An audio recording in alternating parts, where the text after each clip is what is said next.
It's 6 o'clock, so I'd like to call the meeting of the Hamlet City Council to order. And we're going to start with an invocation by Pastor Steve Cruz.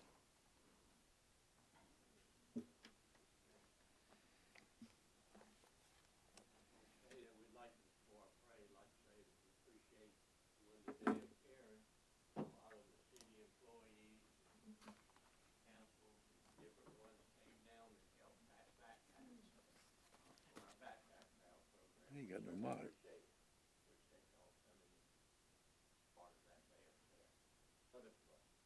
Father, we thank you for this day you have given us. We ask you now to be with the city council, our mayor, as they conduct business for our city.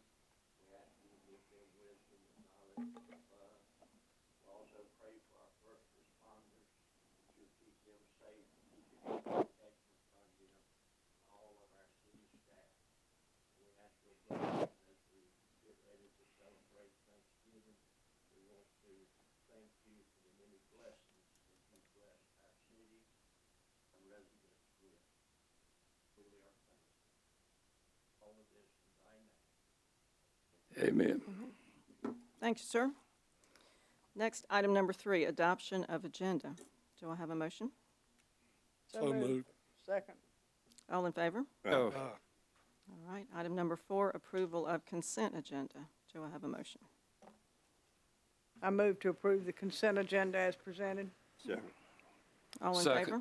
It's already been second. All in favor? Hey.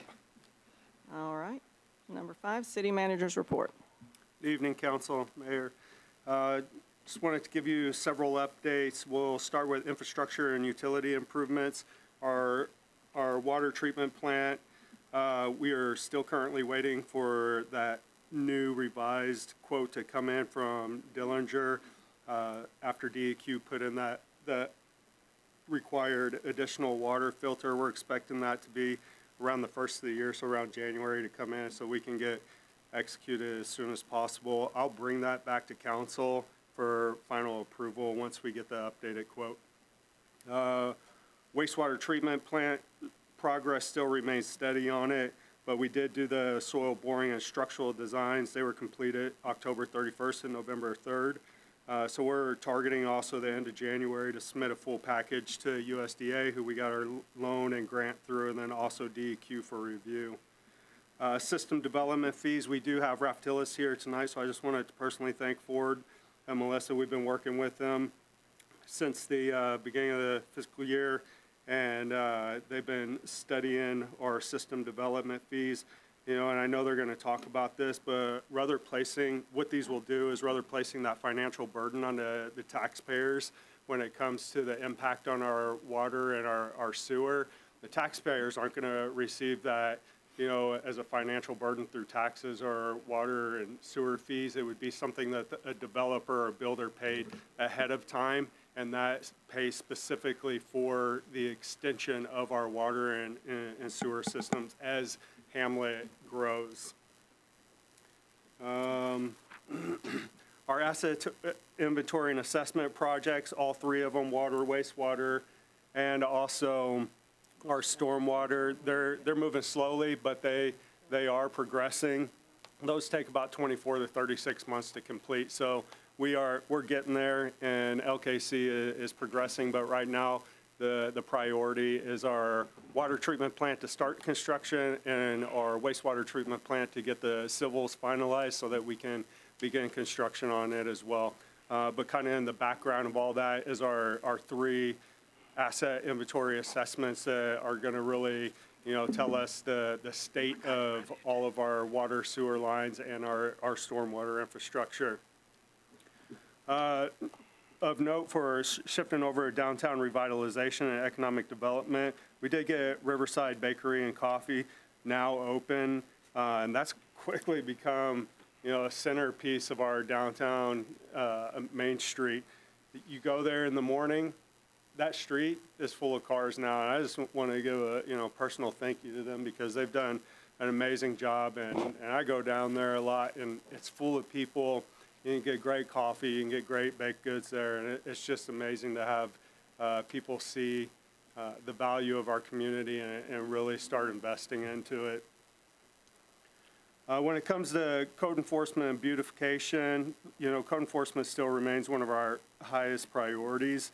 And we currently have 5 condemnations that are in process. Out of those 5, 2 of them have already come back and stated, hey, we're going to fix this or we're going to sell it. So we're just waiting on the permits. They have a 60-day window to get those permits in. But saying that the additional 3, we'll be bringing those to council in the next, in December council meeting, requesting permission or consideration to move to demo those as a city and place a lien on the property. We also applied for a grant, big thanks to Mackenzie on it. I gave her some very broad guidelines and direction, and we got an email that said, hey, there's a bunch of extra state grant money, and it's for public safety specifically when it comes to like walking across streets in your downtown area. And I was like, put in for stamped crosswalks at every one of our downtown intersections. So and that was last day to submit the grant. She ran through it and got everything together and submitted that grant. We won't know about that until summer of 26, but just wanted to give Ms. Mackenzie Webb an accolade for jumping through hoops to get that submitted, whether it gets approved or not. When it comes to our public safety and our partnerships, and many of you already know this, but we officially received confirmation from Amazon Web Services that they'll fund our fire station, including land, development, equipment, and 2 years of salaries for 3 employees. This project was negotiated by the city, and more specifically, our fire chief and myself, directly with Amazon. And this has a direct impact on county residents. So everybody within 5 miles in that county area is going to receive a financial benefit to it because their insurance premium should be lowered once that substation is up and running. And we're looking at around 900 citizens that live within that 5-mile radius that are county citizens, not city. But it is within our fire district, and you're looking at about I'd say $300 to $500. So we can round it off at $400 in insurance premiums on average that will be dropping annually. So big shout out to Chief Goodwin on really negotiating that and getting us to where we are today. When it comes to our police department, we did get the 4 vehicles. We purchased them. We have not got them. They're getting upfitted right now.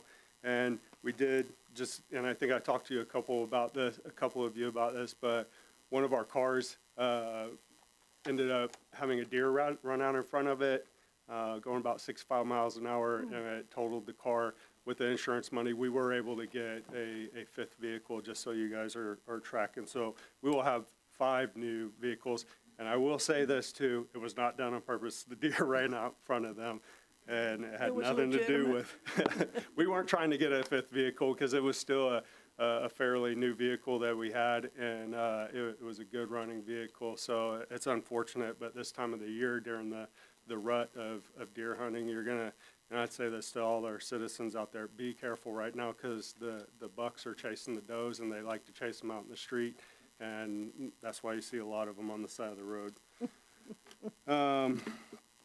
I also wanted to highlight, that after a very thorough and formal interview process with all our directors and multiple letters of recommendation, I offered Chief Carstow the full-time position as police chief.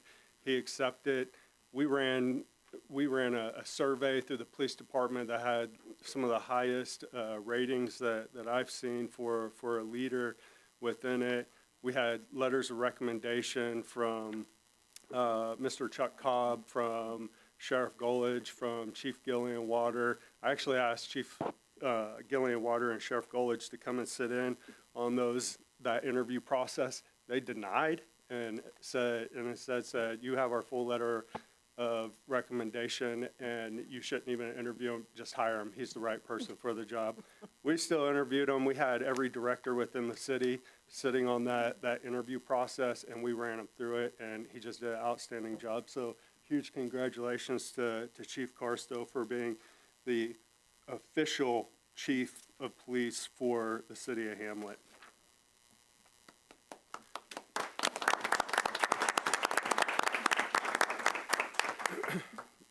On a lesser note, we did also in recent weeks, in the recent past weeks, we had a gang-related shooting.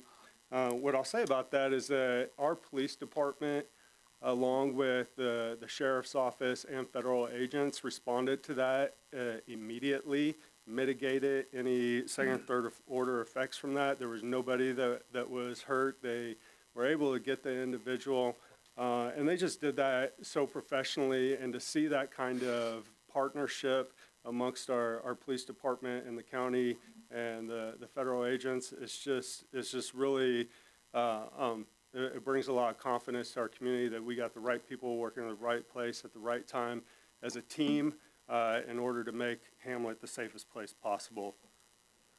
When it comes to leadership engagement, Mayor Gwynn, Assistant Manager Webb, our Human Resource Director, Ms. Mullis, Chief Carstow, and myself, we went to the Honor Foundation mock interview process. It's a great night. What this is for special operations retirees that are transitioning into the civilian world.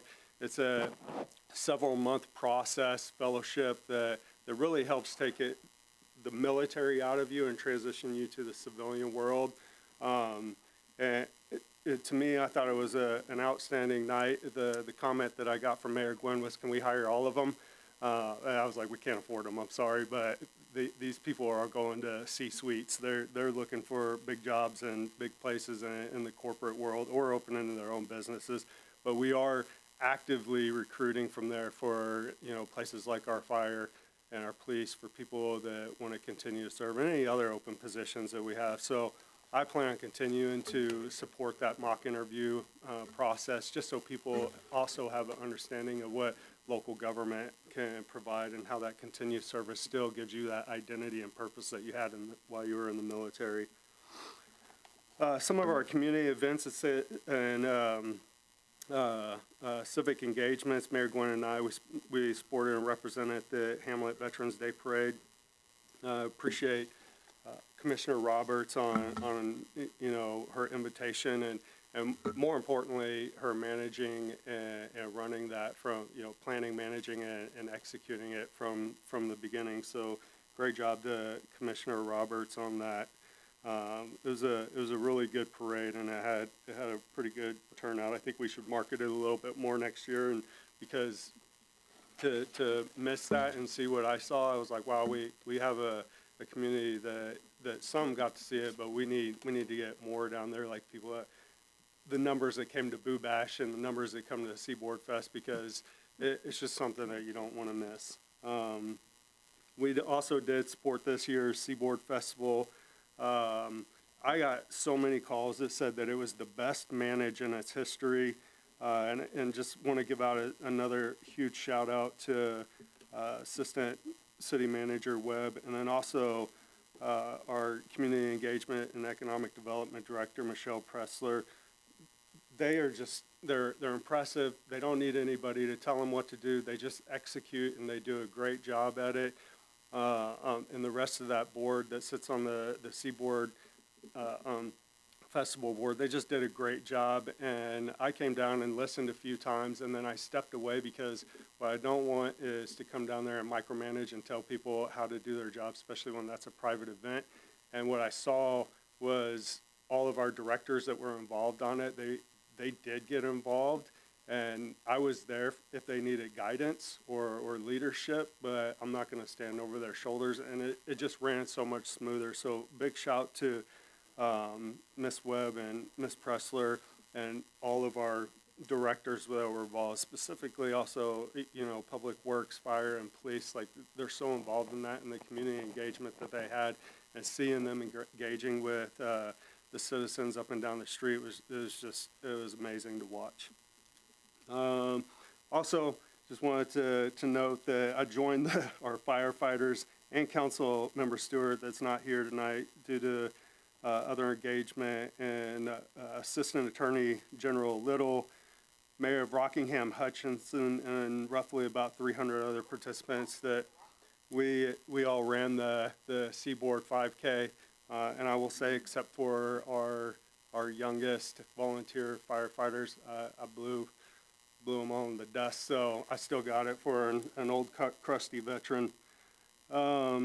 Our Boxcar concert series concluded successfully for this year, and we had great attendance and community feedback. But on the other hand of that, our Boo Bash brought thousands downtown. I mean, the numbers, it was crazy, and just a great, friendly, family-friendly event, and brought a lot of spirit into the community. So I thoroughly enjoy watching that. For upcoming holiday events, we do have our Christmas tree lighting December 1st. We have our Christmas parade December 4th. We have our Christmas staff party December 12th. Also, just a little bit more on veterans outreach and leadership and governance. I'm going to be participating in a veterans deer hunt on November 20th and 21st, so I'll be up north of the state and out of the office. That's organized by a Vietnam war hero by the name of Al Kittredge. He's also a writer, great guy.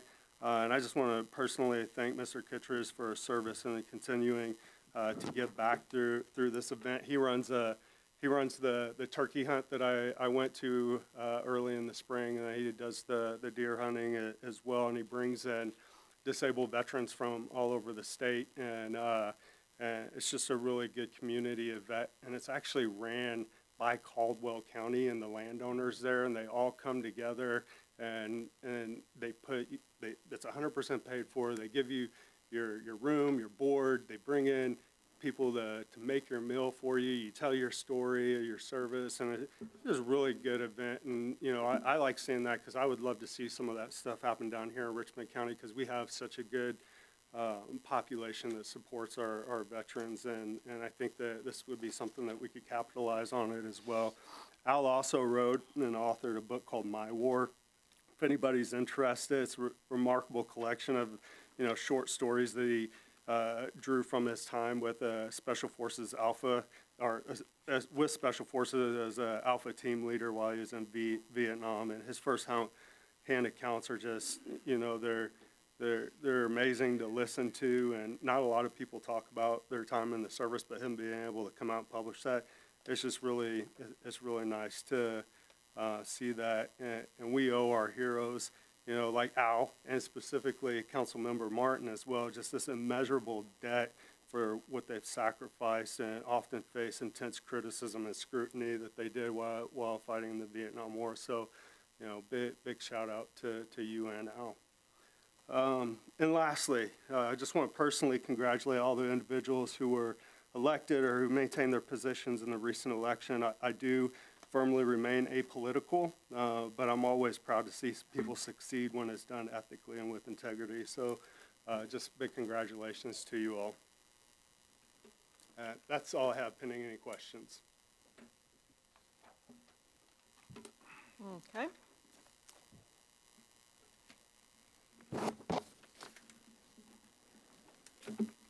No, it's not in here. Oh.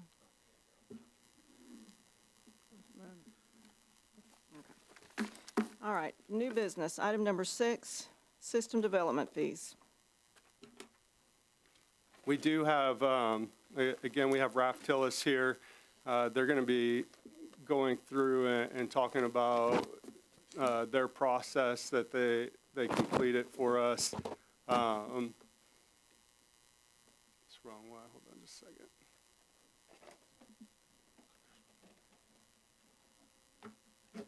I just want to also thank Melissa and Ford for coming here to give this presentation and offer the mic to Well, Mr. if you'll Ford. wait 1 second, we need to get the mic.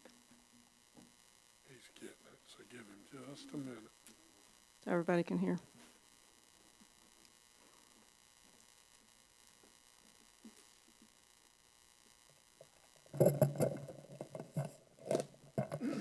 Zach, can we turn that screen just a little bit this way? announced. There, that's good. All right. Excuse the old school notes, but good evening. Thank you, Mayor and members of council. My name is Ford Moriarty.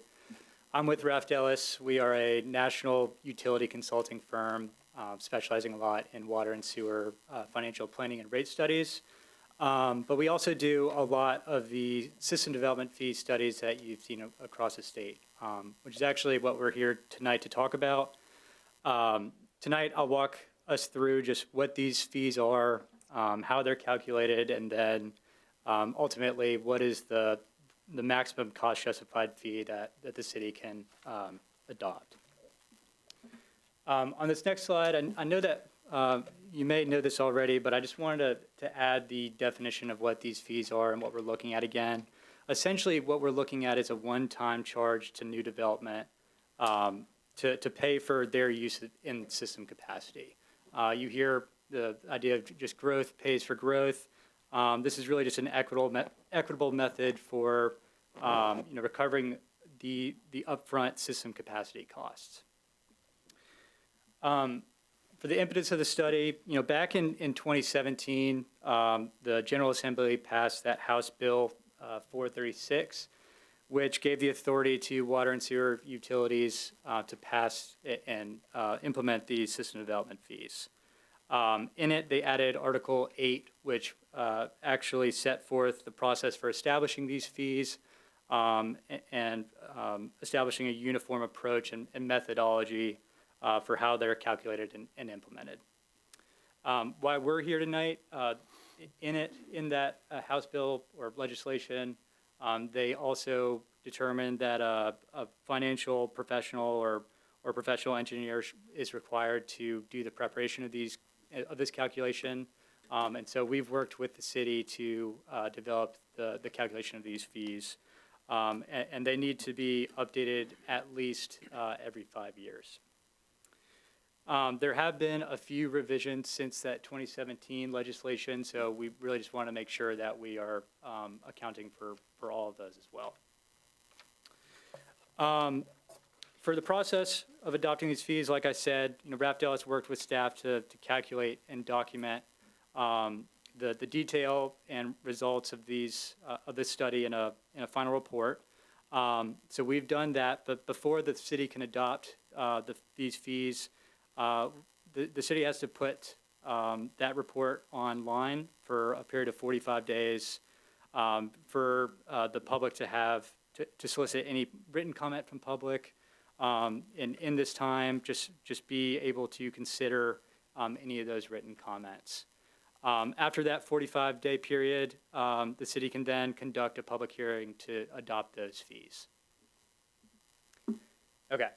So I'll take a step back. That is just kind of talking about the system development fees. I talked about the methodology that's in that Article 8. I'll walk through those here. These are the three methodologies that Article 8 kind of talked about. The first is that capacity buying approach. This is looking at and really focusing in on existing facility costs.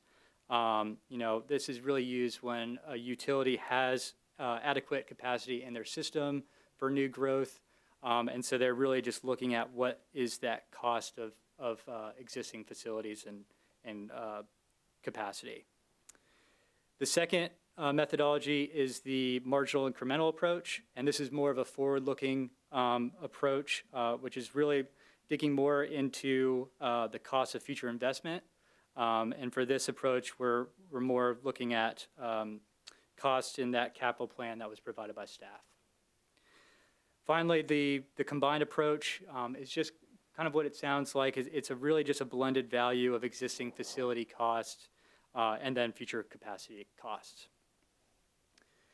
So in our study, the methodologies that the city has decided to use on the water side, they decided to use the buying approach. There are existing adequate capacity and existing assets to serve these new customers. And then on the sewer side, sewers actually reached the maximum system capacity and under mandate to expand their sewer treatment plant. And so we're going to look at that more forward-looking approach to calculate those fees. I'll step through the fee calculation here, and I'll start on the water side and just give you kind of a brief overview of how we're calculating these fees. So like I said, on the water side, we use that buy-in approach. And what we're doing is really calculating the cost per gallon of those existing facility capacity. To do this, we start by looking at, what is the cost of replacing system facilities in today's dollars. So how we started this is we actually got the fixed asset records from staff and looked at and using the net book value, we are then able to escalate those asset values to today's dollars based on the date that those assets were placed in service. And then we then backed out any depreciation that might be associated with those assets. And that gets you to what's called that replacement cost, new less depreciation, really just what the cost of those assets are in today's dollars.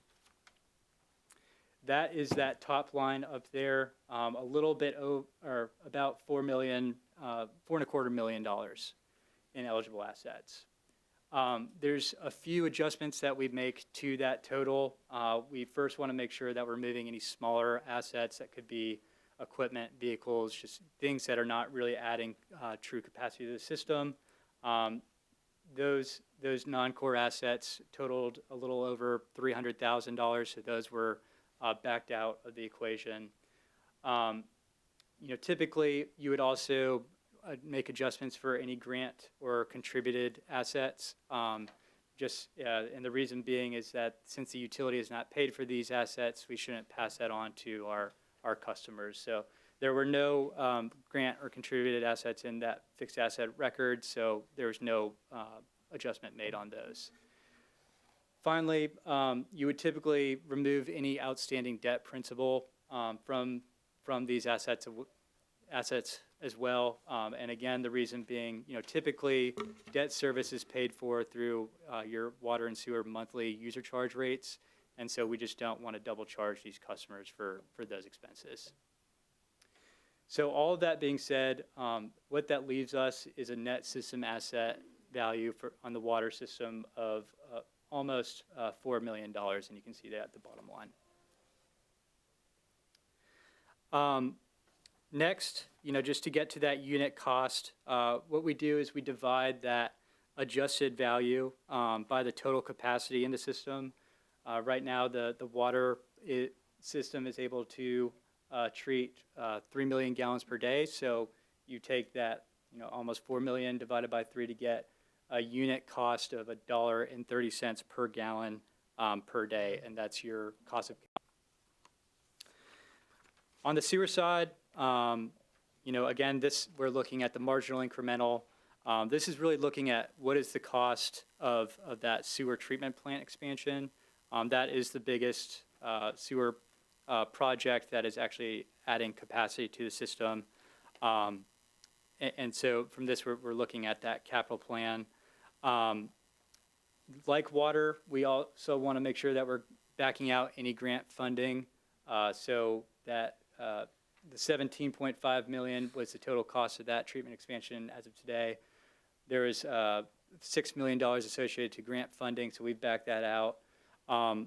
Article 8 also prescribes that a debt credit should also be backed out, and that is just 25% of the aggregate cost of the project. So that we've made an adjustment for that debt credit as well, leaving us about $7.2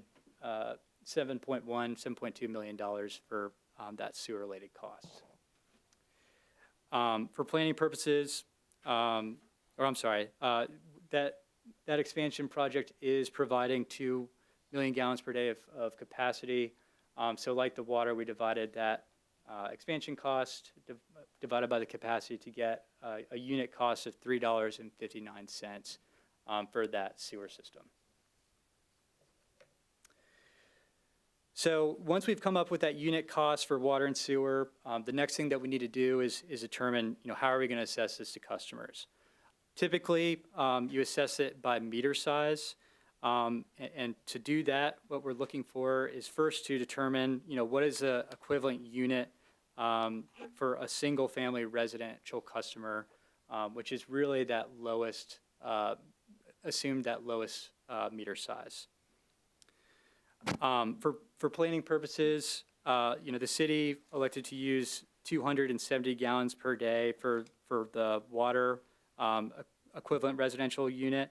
How we got to this is we started with the average residential usage of 127 gallons per day based off of historical billing data, and escalated that by a system peaking factor as well as a water loss factor. And this is really looking at just the peak amount that the city needs to plan for a typical single-family home.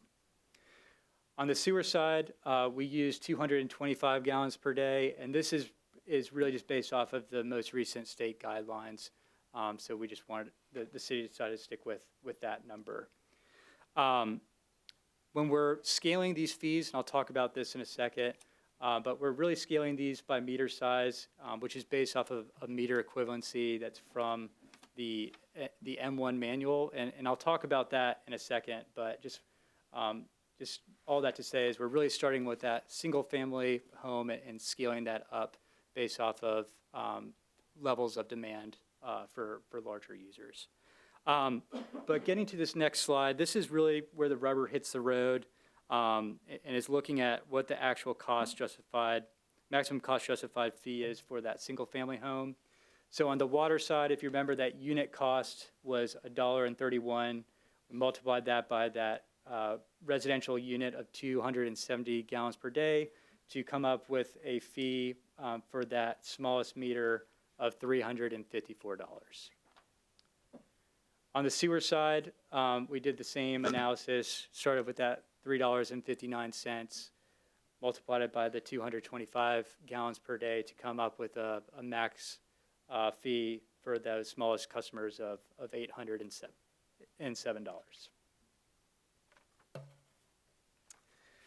So I talked about how we are assessing these fees. We assume that you will be assessing these by meter size.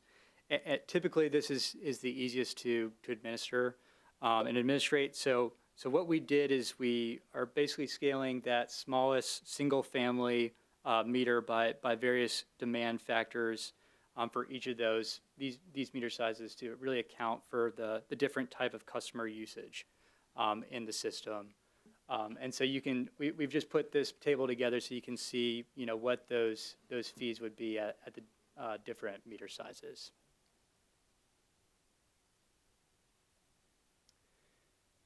That is what we had for that. I'm happy to take any questions or any comments that you guys might have too, but thank you. Let me make sure I understand what you're saying. To replace a meter or to install a meter, that's the fee that we would charge, correct? Incorrect? Yeah. Okay. Partially correct, partially incorrect. So for a new developer coming in Right. to build a brand-new house, they would, at a 3/4 inch meter size, Right. at a scaling factor of 1, for the affiliate thunder, they would pay a water fee and a sewer fee. That water fee would be the $354 for the new development.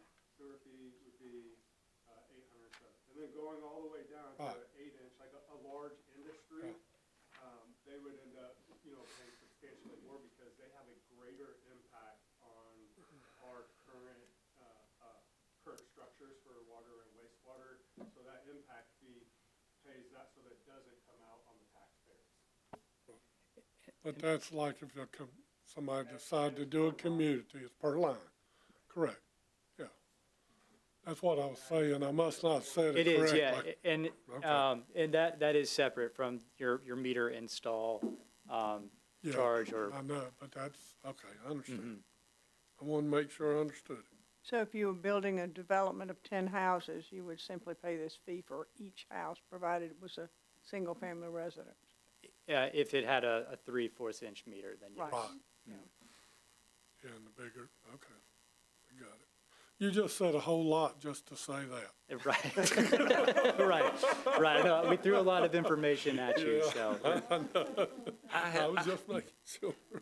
I I have a question about the table number 5, the cost per unit of future sewer system capacity. And that GDPD is gallons per day, for that, Yes. and how it comes back. Can you go over that with me? There it is. And I want to say the cost of expansion to be recovered is $7 million, a little over 176,000. How is that going to be recovered? How is that paid for right now? Yes. I believe right now is that it's a debt. It's a combination of a grant, which is that $6 million, and then also an SRF loan. Through USDA. So USDA, sorry. what that is what it would cost for us to pay back that $12.5 million. And I don't know how their math works with their engineering brains. That's why I went to a consulting firm. I'm not certified to do any of this.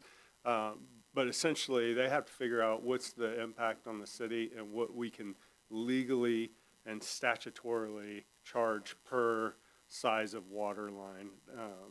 And somebody at my level, we're not capable of doing that. We have to send that out to a consulting firm that's certified to do it. Well, and statutes require they send it out to. Right. Okay. Which is statutorily required, as TC was saying as well. Okay, I got you. Thank you.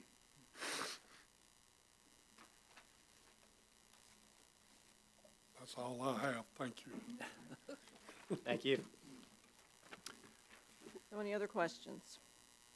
Council, with that being said, if there are no other questions, the only thing that I'm asking for tonight is a motion to accept and post the 45-day required public notification so that we can hold a public hearing in January to consider these for permanent adoption. I make a motion we accept. Second. All in favor? Aye. All righty. Thank you very much. Thank you. Thank you, Melissa. All right, item number 7, MeterSYS.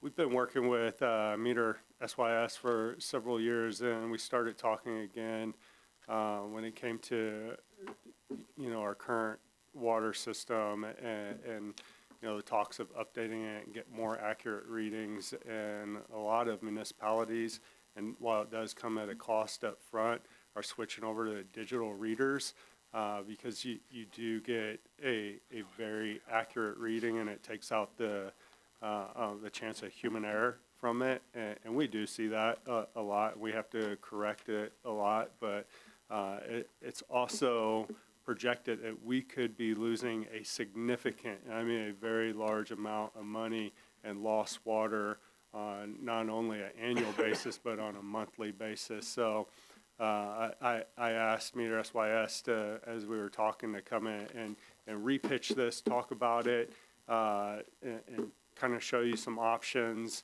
and then give me some direction from there, if you would. And we have Mr. Andy Honeycutt here to brief on the digital meter systems.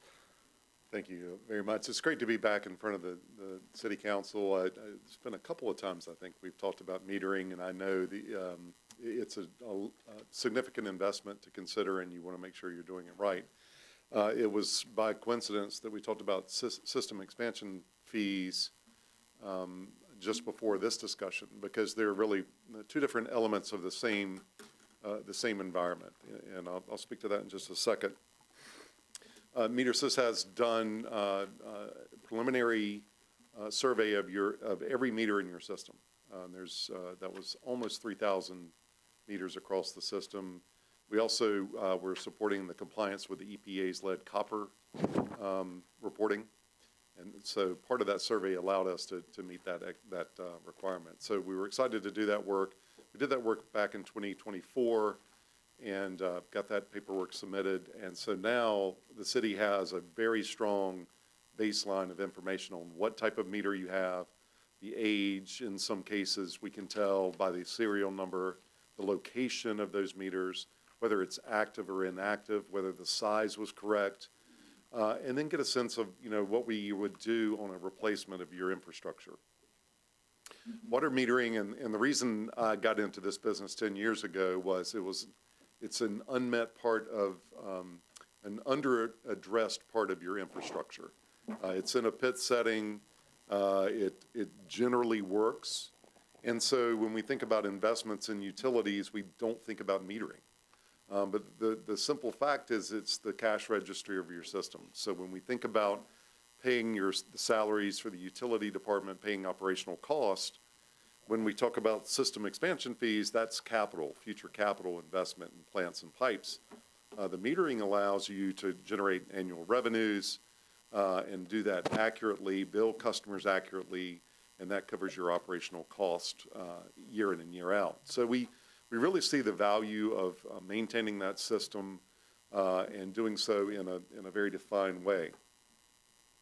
Your infrastructure is, in many cases, greater than 20 years old, and it's a mechanical meter that operates, it's a nutating disc, and over time that nutating disc will wear out or wear down and become less and less accurate to design.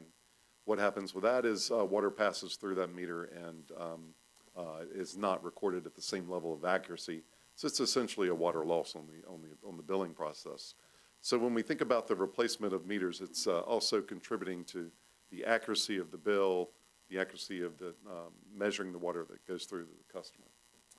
Just a little bit about our firm for those that may not have been here on the last presentation. We are based in North Carolina. I actually grew up in Aberdeen, just down the road, so I'm locally based. We're based in North Carolina, and we are now housed out of Charlotte. AMI is all we do. I'm a former municipal administrator, so when we created this company, it was to advocate for your interest, the local government interest. We do not sell products. We do not advocate for a particular solution. It's really about understanding what solution needs or the best interest needs of the city and the utility, and then working with the staff to deliver that. So we're independent and not connected to any distributor or manufacturer, and that keeps us very much a perspective of what's, again, in the interest of the community. Just to recap on the benefits of AMI, it does allow us to put a transmitter on the meter and transmit that to a network, and then get that information in 24 hours each day for the life of that meter.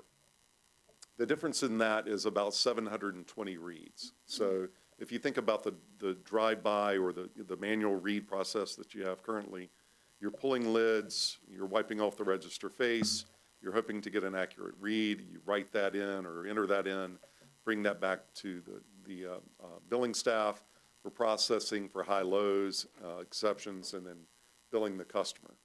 Well, with AMI, Advanced Metering Infrastructure, you get that information in each day at the hour increment. And that allows us to see things like trending for leaks. It allows us to make sure that we've got the accurate reads in, and it gives us a really good sense of what our system is doing. So billing accuracy and that real-time read information are critical.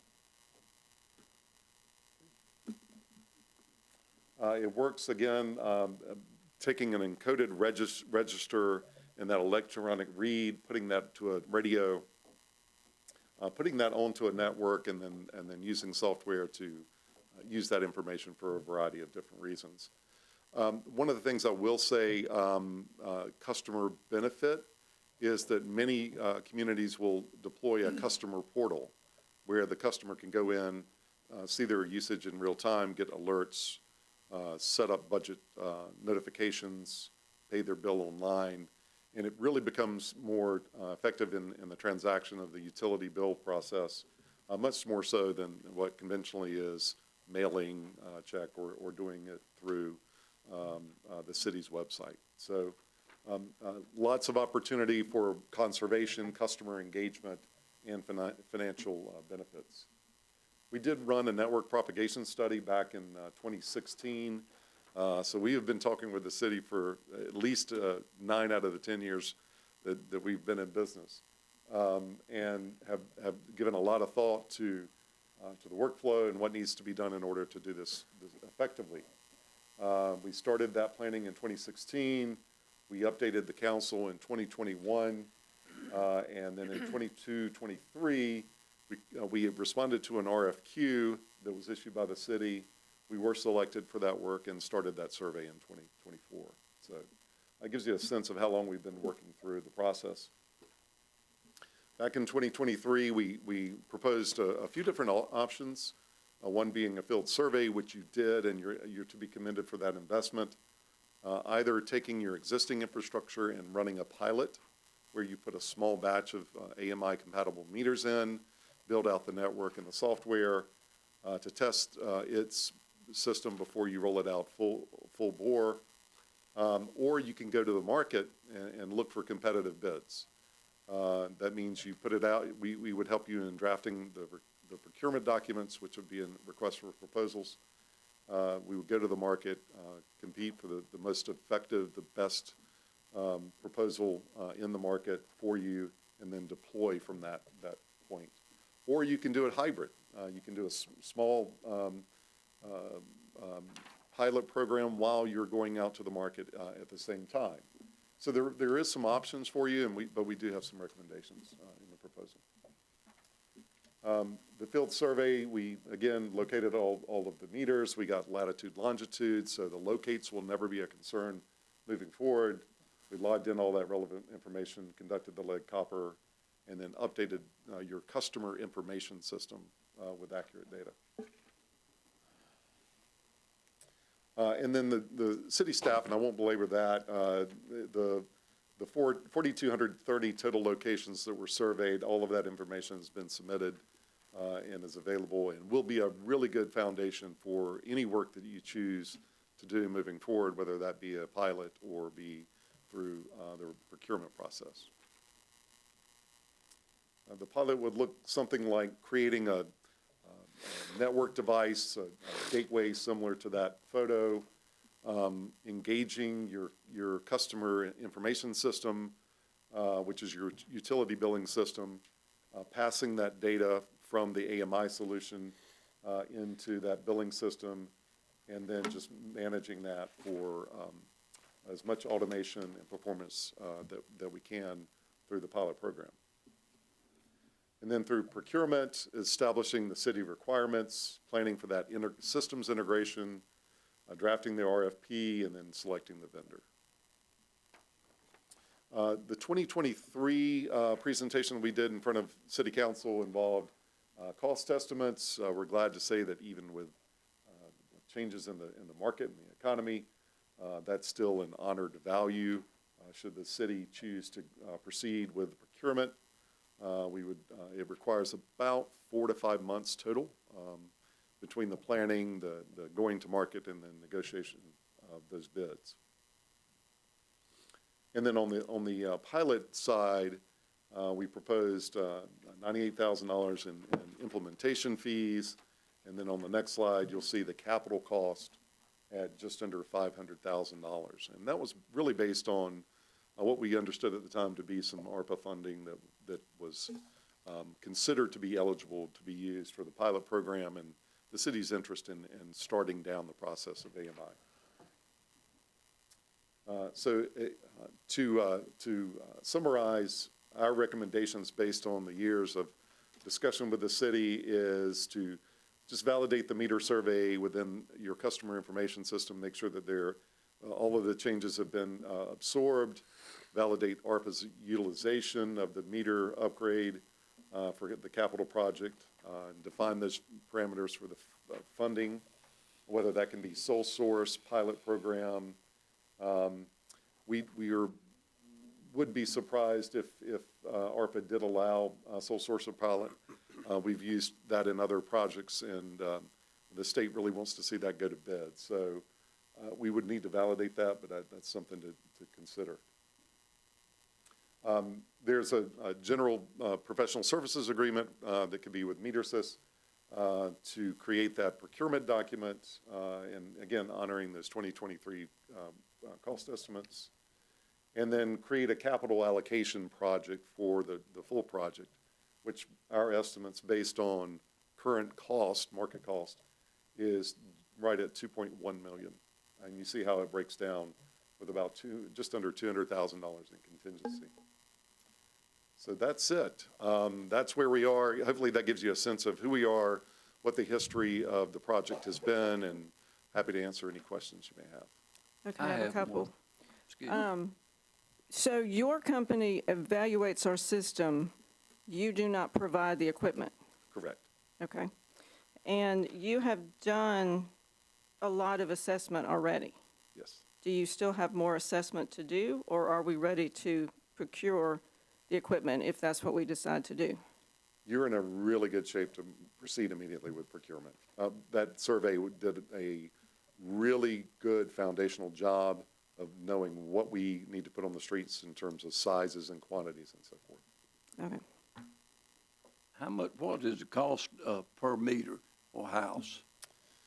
All-in cost are somewhere between $350 and $450 per unit. Now, these meters are expected to have a useful life of 15 to 20 years. But that includes software, networking, installation, maybe some lid work. Between $350 and $450, depending on the solution you select and any of the ancillary things you'd want to do with that. And how would that affect the city water department or employees? Would you depend on our employees to help with the installations? We would encourage you, as a part of a capital project, to, and the procurement documents would set up a bid package that would be for the equipment, the software, and the labor.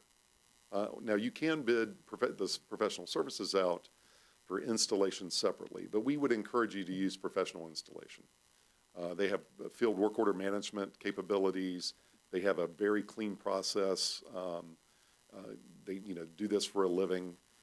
So they're really good in engaging with customers should customers have questions or managing that interaction. So that's what we've done historically. Would that be an additional cost? It's baked into that 2.1. Baked into That's turnkey. That's already turnkey. Yes, sir. Thank you. Yes, sir. On your software, people that you've done this project for, what portion of this cost is software? It is for yours, and we can look back at that slide. I think it's in there, and it might be under professional services. You'll have somewhere, just as a range, of $40,000 to $60,000 in the integration and the first-year licensing, and then that would run annually about $15,000 to $20,000 per year. Would that include any upgrades necessary? It should, yes. I'm being very liberal in those cost estimates, but yes. If it didn't, what would it cost us to upgrade? On the upgrade side, if that's on the customer information system side, that be hard to determine at this point. I think you're running Southern Software. Yes. Okay. Southern Software is what you've got. I think you're currently running Southern Software. Trying to think of whether it's FCS. It's FMS, thank you. FMS. So you're running FMS on the financials, so that's your financial software, including your utility billing. And we've done integrations with them before, so we don't anticipate anything of significance. For councils, and please continue to ask questions, but I wanted to give a key note here.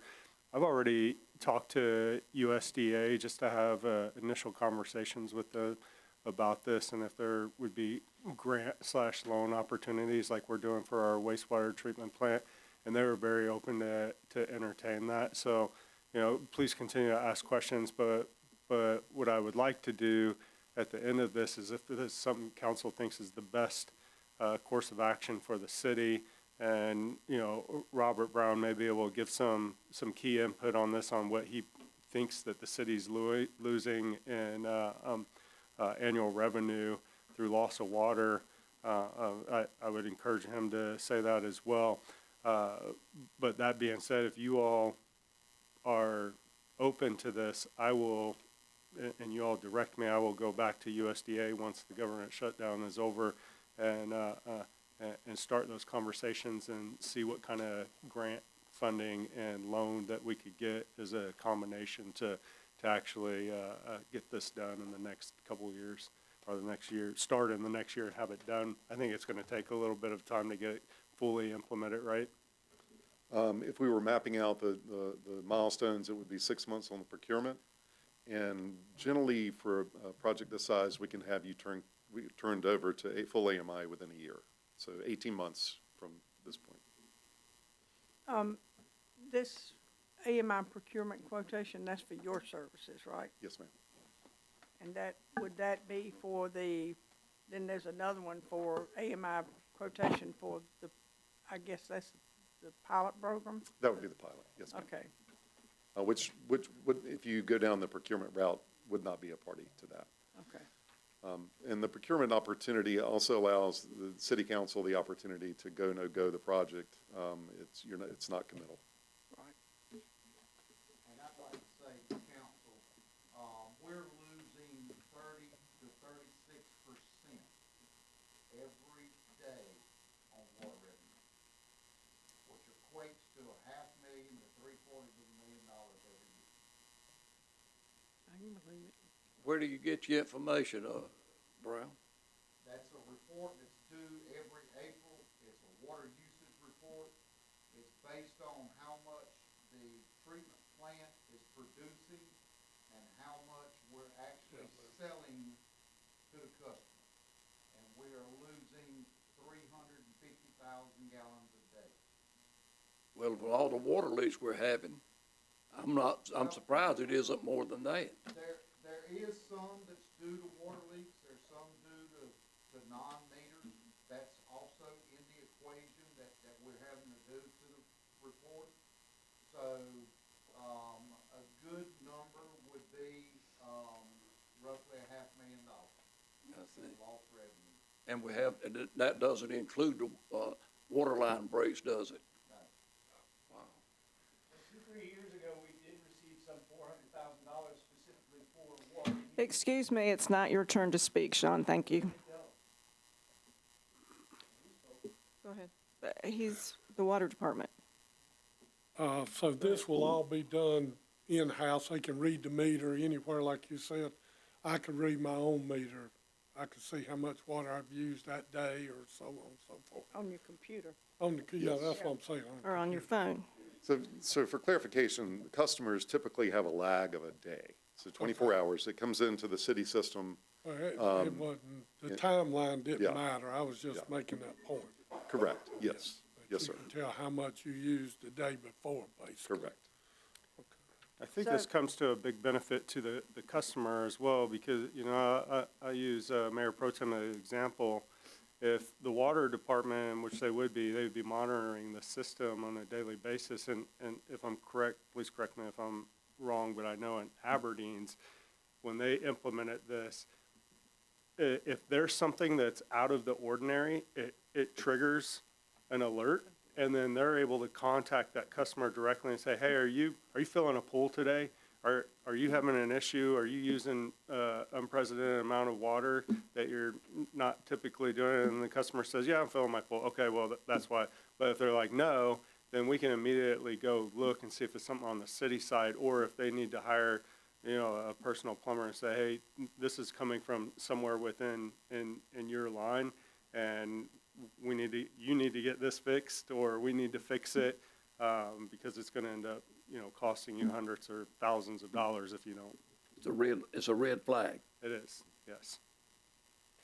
Mr. Brown, what's a meter cost us now, these old meters that we're The using? old style meters, are running us right around $100. And you said the life expectancy is 10 to 15 years. It's 15 years, so it's warranted for 20 years. There's a 10-year full and a 10-year regression on the warranty coverage for 20 years. And then there are some cases where there's a 25-year warranty in one particular case. But we say for planning purposes, anticipate on high-performing AMI for 15 years. And then a lot of utilities are looking at as part of that planned capital reserve. where they know that that's going to be a conversion. They do it, they budget for it over those 15 years, and so you have the resources to replace that at that time. Or a good portion. If we were to finalize and be able to capture a lot of what he has described as our water losses, that would be the primary capital advantage of doing this and investing in it. I don't know. This is, if it's $491,000 projected cost for 1,000 meters, simply, if we've got 4,000 meters, it's 4 times that much, right? $2 million, right? That's correct. Of course, there's some front loading for the smaller value numbers that you don't have, for example, network and software. That would be front loaded. Okay. But 2 million, 2.1 million is a good estimate. And it's not possible to do, say, a portion at the time. You certainly can. There are economies of scale to consider. You know, your buying leverage is greater in full. Your installation costs are going to be per unit lower, but you have complete flexibility in taking it incrementally or holistically. What do you think USDA is interested in discussing about this? Well, I brought them that we were looking at this when we were talking about our wastewater treatment plant, and they just come back and said, if you want to get this done and you don't have the money to do it, we would be willing to talk to you about doing a grant loan option that is similar to your water treatment plant that's going forward. So I said, hey, well, let me talk to Andy again and see if he can come back and rebrief this to council. If you guys are interested, then, and you guys direct me, then I'll go back to USDA and see what I could actually get for the city in a grant/loan, and then bring that back to you all for final determination. And I'll continue to look for other just pure grant ways to get this done. But I think USDA is always a solid, federal grant loan program that will take care of the city. So if we were to salvage $500,000 a year in revenue over 15 years, we'd obviously be much better off, even considering the capital cost, right? Yes, ma'am.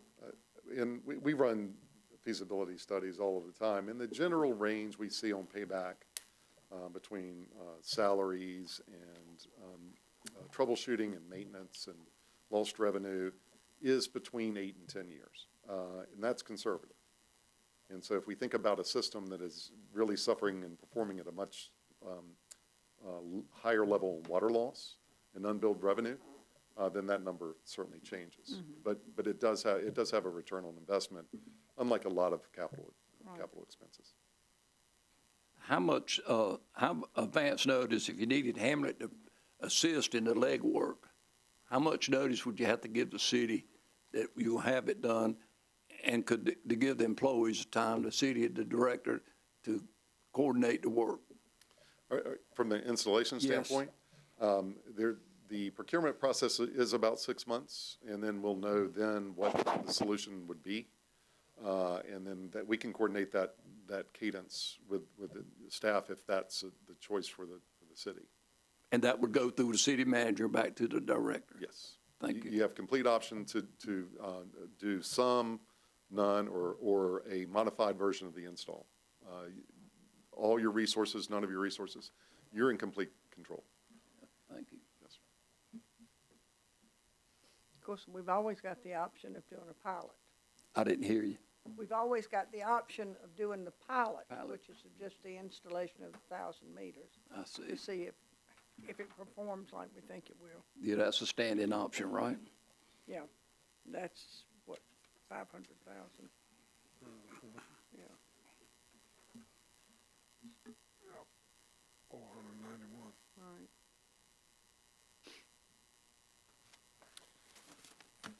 I'd be in recommendation of having John to check to see what we can find out from the USDA.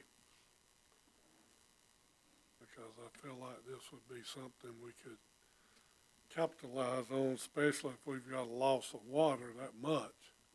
I I mean, I've always known we had some, but I didn't realize it was that much. It's a ton. I have a question as well. If it comes back in, you said equipment, and you'd come and we'd have to purchase new equipment for that. That'd be at the city's cost if we could get a grant for that. If we'd have to follow through and follow up on our commitment. If there's, If you'd request a piece of equipment that we didn't have. gotcha. We feel very confidently that the budget, the capital budget estimates do reflect everything you'll need. And then there is some built-in buffer just to make sure that we don't come back and have to ask you for another 100,000 or 200,000. So we feel confident about that. The warranty is full for 10 years. So if that equipment breaks, you've got the ability to send it off to the manufacturer and get a brand-new meter and transmitter at no cost to the city, and then the warranty resets. So that would be included in that turnkey job. It would be, yes, sir. Thank you. So no additional equipment would have to be purchased, even if there was failures for 10 A years. failure on it. Thank you.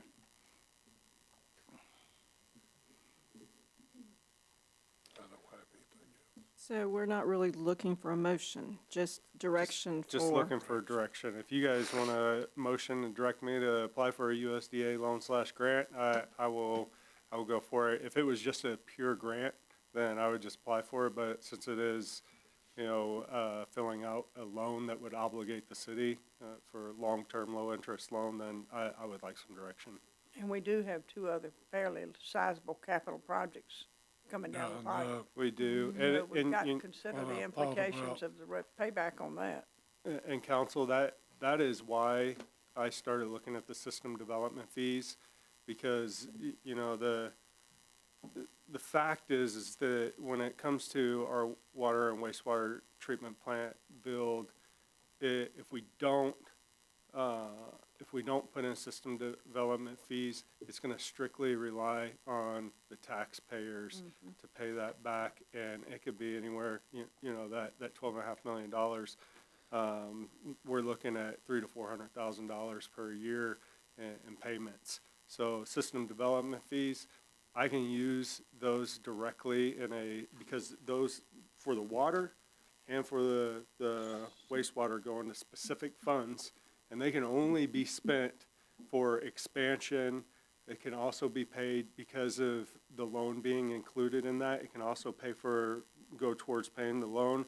It also can go for closing in some of the gaps that we have for our issues like we have out at the global packaging. They could pay for that gap to fill that. And everything that I'm looking at and everything I'm bringing to you, it's not, I know these things look like big dollars, but what I'm looking at is the future of Hamlet and trying to create capital and revenue for long-term growth and sustainment versus putting a Band-Aid on and I'll say it's probably not gonna sound great, but on an arterial bleed. Like, we need to stop looking at the Band-Aids and start looking at the future of this city and the growth of this city, especially with Amazon coming in. And I think at no fault of this council, but for decades previous, we put Band-Aids on big things, and that's why we're in the situation we are with our water and our wastewater projects. And we got to start looking towards the future, even if it has a cost up front. Because if we invest correctly in the right types of things, then those will end up paying for themselves in the long run. And that's what I'm trying to bring in front of council versus asking you for $500,000 to fix a water main blowout on this street, and $200,000 over here for a break, and collapse sewer lines and everything we got, because we have a system that's 100+ years old and maybe 50 years over its life cycle date in some places. Yeah. I'm trying to look at the future of the city. Right, but system development fees will only generate revenue with system development. That's So, correct. But what I was talking about, and what I was saying was, we need to look at the financial impact of the water plant, the sewer plant, and this project. I think it sounds like a wonderful idea, but, we need to see exactly what our input's gonna have to be financially. Yes, ma'am.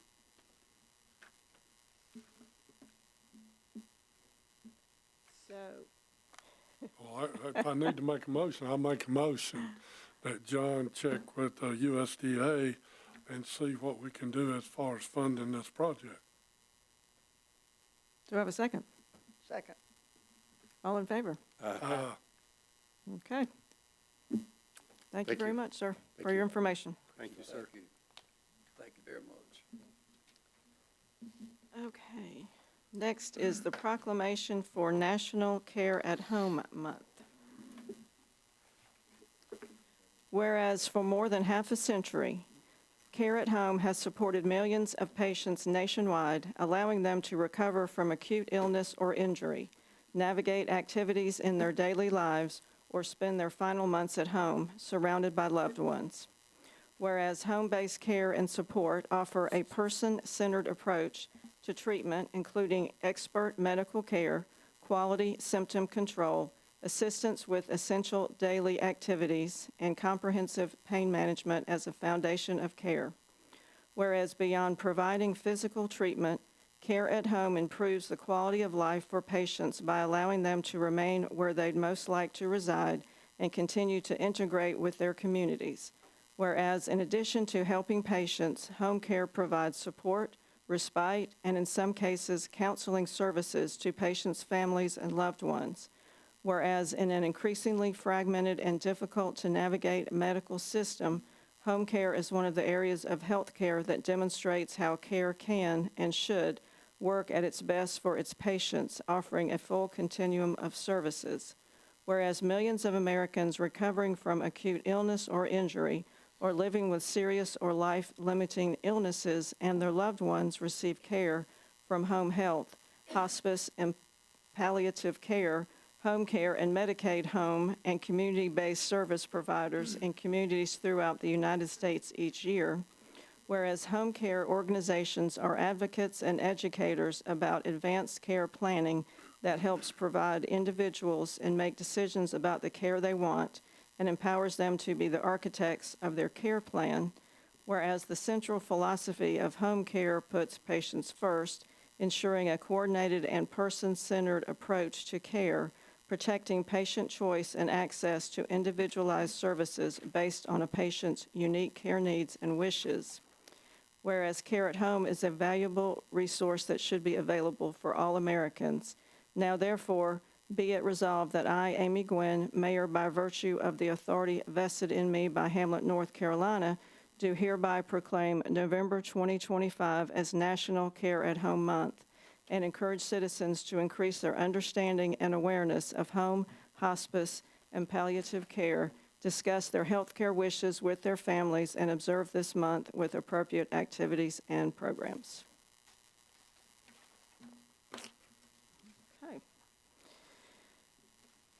Okay. Item number 9, ABC Board reappointment. I make a motion that we reappoint Jerry Thomas to the ABC Board. Second, third, All in favor? Okay. Item number 10, Hamlet Depot Museum Board appointment. I make a motion, we accept Richard Steen's application to the Depot Board. I second it. All in favor? Aye. Okay. Item number 11, comments from attendees.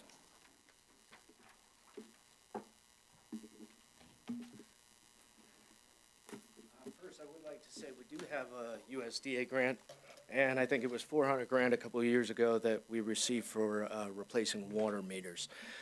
I'm here tonight as a citizen who still believes that accountability, integrity, and transparency are cornerstones of our government.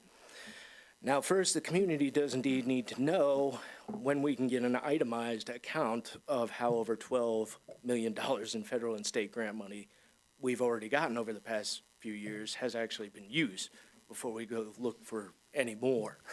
These are public funds, not private assets. They were given to support our town and not just disappear. This information isn't being prepared for public release, and the matter may need to go to some third-party oversight. Now, North Carolina may have limits on transparency regarding personnel or salary information. However, grant funding is public. It is not protected under those exemptions, and any attempt to misquote the statute to avoid disclosure is not acceptable. Second, I received a letter from a Monroe-based law firm hired by your town manager threatening legal action if I don't retract factual public statements. When did it become acceptable for a public employee paid with tax dollars to use legal intimidation against private citizens for exercising their First Amendment rights? And I'm not the only one who got a letter. Others in the community have received similar threats, and that should concern everybody here. This situation did not arise on its own. It was enabled by you. You chose the leadership. You continue to support it. And the people are now asking exactly how much longer must we endure it. And lastly, I'd like to address a matter of public trust. What was the amount of money paid to Officer Lodi following her sexual harassment complaint? And under what justification was it made? Taxpayers wrote that check, and we have every right to know whether those funds were used to uphold justice or to purchase her silence. The floor is yours. I don't think blinking is an answer. Have you finished your comments? And by the way, if you would state your name. Sean Patrick Smith. Okay. Thank you, sir. Thank you, Sean.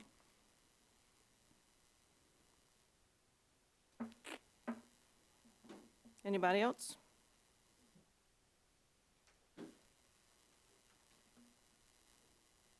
Good evening, Troy. Good evening there, Brother O. How's everybody? Everybody's good.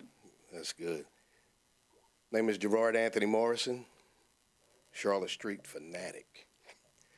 Glad to see everybody. And during the season of gratitude in November, be it National Indigenous Month, National Homeless Month, Thanksgiving, Thanksgiving, however you view it, this season of gratitude. And on behalf of the John Coltrane Music Edutainment, and our 17th consistent year, rain or shine, including COVID, we don't miss a date. I want to thank you all for participating, citizens of Hamlet, staff, mayor, council, and not just Richmond County. I think we calculated, reluctant to say the actual numbers, but I know it was over 12 counties in 4 states as far as folks who participated. The parts in particular who I would want to say, and I think, I'm reluctant to say superlatives, but I think Michelle is the first management staff for the city of Hamlet to actually show up for Coltrane Fest. And we saw the mayor again for the second time consistently in a row at the Coltrane Fest. Gabby's been, of course, Maurice has been most consistently.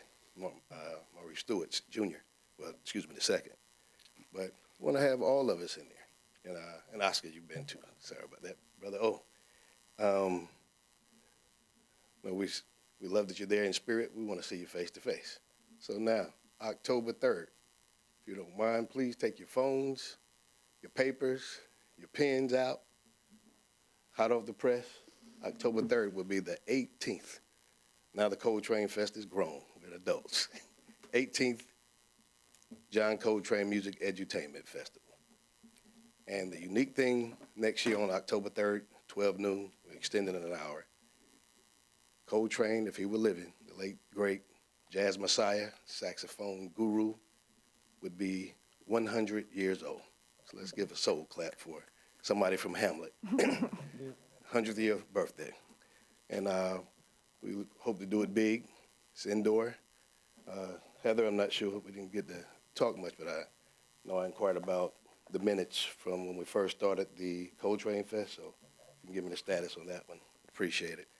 And there were some comments from the city when we first started, but I want to see more commitments now. As far as we've gone grassroots, and I'm thinking, Cluas, we've served on the Planning and Zoning Board talk more afterwards. And he and Maurice are probably the most aware of stuff, and then I'll ask her about what we do and the sacrifices. We haven't received any funding from any government entity, self-supported. Okay, Now- thank you, Gerard. Your time's up. Okay. How many people after me?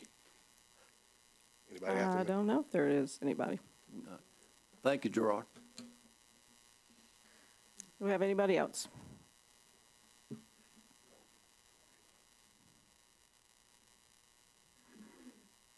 Hello, Don Norton. I just wonder why the city allows people to store their vehicles on the city streets and not be removed.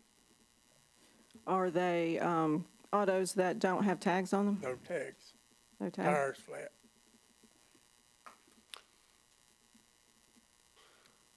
Can he not report that on the website? Well, he's done with his comments, sir. I'd love I'm to sorry. answer all of them. Is that all you have, sir? Huh? Is that what you're concerned about? Or do you have other things that you wanted to talk in your time? I don't want to take up your time, and I'll answer. No, I just afterwards. wonder why they allow to park, I mean, but also, are they gonna repair that fence down at South Hamlet? The fence down at South Hamlet's been tore down and hadn't been replaced. Oh, okay. Okay, so you'll answer his questions when he's finished? Okay. So those are your two questions? No, also, how are you going to put a trail around City Lake and get by the wetlands? Get by what? The Wetlands. We talked about that last month, I believe. Okay. Okay, We will answer your questions when you sit down. okay, and also, since Hamlet's so safe now, are you gonna move to Hamlet? Okay. Thank you, Mr. Norton. Thank you, Don.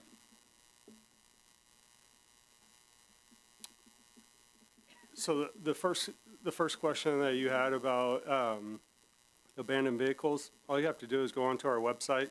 You go under Code Enforcement Reported Concern, and you can actually, any citizen can go on and report any concern that will immediately go to our code enforcement officer, and then he will respond to that. When it comes to South Hamlet fence, every time we put it up, it gets tore down. I've talked to our Buildings and Grounds Director in depth about it, and we'll continue to talk about it, and then I'll probably bring it to council for a final decision on if we're gonna rebuild it or take it down completely. I understand it's an eyesore. We're also, you know, just, I'm sure that you saw it, but we have another fence that got hit during tree cutting, and we are in the process of getting that one fixed. It's at Memorial Park. That's a highly used area with a lot of kids in it, so we're on that. What was the other one? Wetlands. Okay, so the engineering firm that we've hired is working through all of that. They have to file for permits, and that's part of the ARPA grant that's included in it. So that's not something the city does. That's something our engineering firm is working on, and they actually have to get that approved before we can ever put that boardwalk through there. And then your last question, sir, that you had about my residence here. What I will say is when I served in Iraq, Syria, and Afghanistan, it didn't matter that I didn't live there. I still focused on the mission, and my mission still lives today, regardless of where I live. My work has nothing to do with where I reside. Well, going back to the trail around City Lake, though, last month we talked about extending the trail more up on the west side of the lake instead of trying to go around and going up around maybe the ball fields and possibly even across the street, right? Correct, and you know, we've been in a lot of conversations with Ralph Tillis on this, and or I'm sorry, Withers Ravenel on this project, and on the east side, we're actually even looking at making some adjustments to it and going out to the existing sidewalk and then bringing it back in to cut around those wetlands. We're looking at every option possible. You know, what I will say, sir, is I can't fix what somebody did a couple years ago. I'm trying to create solutions now for long-term sustainment of this city. So, you know, you get handed something and it might not have been done to the best, and you do the best you can to try to fix it and get the city back in a situation that's going to, you know, create long-term sustainment versus, again, putting a Band-Aid on something that really needs surgery. And that's my goal in every decision that I make for this city. People can say what they want about me. They can make up whatever they want, all the fake news articles about me. I don't care. You can say whatever you want about me. But it doesn't change the fact that I am driven, I have purpose, and I do everything day in, day night to do the best for this city, and I'm not going to stop doing it until this council decides that I'm not the right person for the job anymore. All right, comments from council. Mr. Martin? Well, I'd like to say thank you to the citizens of Hamlet for allowing me to serve on this council for the past 12 years. And recently, re-elected for another term, 4-year term. I promise to do my best for the citizens of Hamlet, as always. And thank you again for your confidence. Okay. That's it. Mr. Sellers? I'd like to thank all the active and veteran military people for serving in the military. There's a lot of military and all the families sitting here probably. I'd like to give a shout out to Michelle for the Seaboard Festival. It was fantastic. Thank you and all your staff and all your help. And I'd like to congratulate the incumbents for staying in office. Looking forward to working with them. We can go forward. And I wish everyone a safe and happy Thanksgiving. That concludes my remarks. All right, Mr. Lewis? I'm sorry the paper's not here tonight because last meeting I made the statement that Raleigh Street would not be open by Wednesday. And they made me out to be a liar. They were open on Wednesday, which I'm glad, because it would have made a mess for the Seaboard Festival if they had not been. So I'm glad that they proved me wrong. Also, Gerard, I'm sorry, I had all intentions to go to John Cole. I was in the bed. I had hurt my back and I'd been to urgent care that morning, and I was sorry I didn't get a chance to go. You wasn't here last meeting, but I had all intentions of going for a little while anyway. Yeah, and I want to also wish all our veterans a happy Veterans Day. Sorry I missed the Veterans Day parade. It won't happen again, and that was an oversight on my part. And Mr. Patrick, I'm sorry he left. Mr. Smith? Smith, whatever his name is. I got a name for him, but I'll keep it to myself. But I'm sorry he left because I had some choice words for him. And he was making reference to our city manager about sending letters out about suing someone. He must forget that this is a free country. I can sue anybody I want to whenever I get ready to. So, I mean, I don't know why he thinks he's exempt. So I won't say any more about that. I would like to let everybody know that Nebo Church this Sunday is celebrating 225 years of being a congregation. Now, Abby and myself have tried to figure out how that happened, because both of us have been here long enough to think, well, no, but they're celebrating 225 years. So if you get a chance to go out and be with them, please do it. Starts at 10 o'clock on Sunday morning. And they're going to have a program and then singing and dinner and different things like that. Also, this Saturday at what time is it? The Church of God of Prophecy at Gao is having a cruise in, and it starts at 9 o'clock until 2 o'clock. So if you, and the flyer says anything with wheels. So, yeah, motorcycle, cars, whatever. So come out and be part of their cruise in. And I would like to thank everybody that came out and voted also, and we appreciate you taking your time. That's all I have. Mayor Pro Tem. I'd like to congratulate our new police chief. Thank you. We are very, very happy to have you and look forward to great things happening in the police department. Second, I would like to congratulate Mr. Martin, Mr. Cluis, and Ms. Gwen on their victories last Tuesday and their willingness to remain a part of what happens in this city. And also, I would like to say, even though it's a belated thank you to all the veterans in this country who have paid prices of all sorts, who enable us to sit in a situation like you sit in right now so that we make decisions in a democratic manner instead of somebody sitting in an office somewhere telling you what you're going to do. They allow you to elect people to represent you, and if you don't like what they do, you simply don't vote for them again. That's not an option everybody in this world has. I'd also like to say thank you to, 6 volunteers for the Seaboard Committee. I don't know how they do it, but they pull it off every year, and it gets bigger and better every year, and I think it's a good time for all who can participate in it, and I think they do an awesome job, and it's really pretty thankless work. Our city employees do so much to support it on a volunteer basis. It really is a team effort, and it's a team effort that a lot of people look forward to. And finally, I would like to say Happy Thanksgiving, and I too would like to express Mr. Cluis's sentiments about the departure of Mr.